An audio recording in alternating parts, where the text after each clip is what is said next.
अस्सलाम वालेकुम दोस्तों, मेरा नाम अब्दुल गनी है और आप देख रहे हैं रॉबर्ट ग्रीन की किताब 48 लॉज ऑफ पावर सीरीज़ की 28th एपिसोड, जिसमें लॉ नंबर 28 को ज़ेर बहस लाया जाएगा। लॉ नंबर 28 के मुताबिक पूरी जुर्रत के साथ कदम उठाओ, एंटर एक्शन विद बोल्डनेस। साल 1519 मेक्सिको के साहिल पर एक हिस्पानवी जर्नैल उतरा।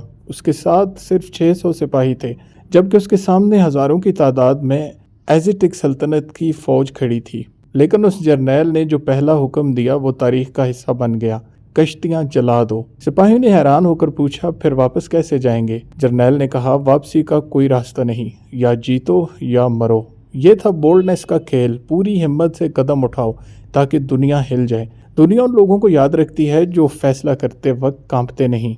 हिचकिचाहट मौके को मार देती है। आधा कदम आधी शिकस्त है, और जोश से उठाया गया कदम दूसरों को आपका साथ देने पर मजबूर कर देता है।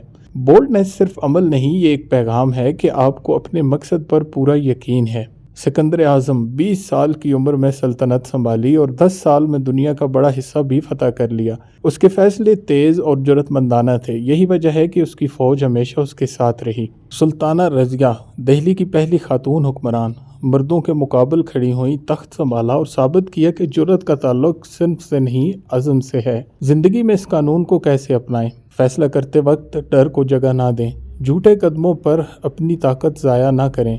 एक बड़ा कदम लें ताकि लोग हिल जाएं।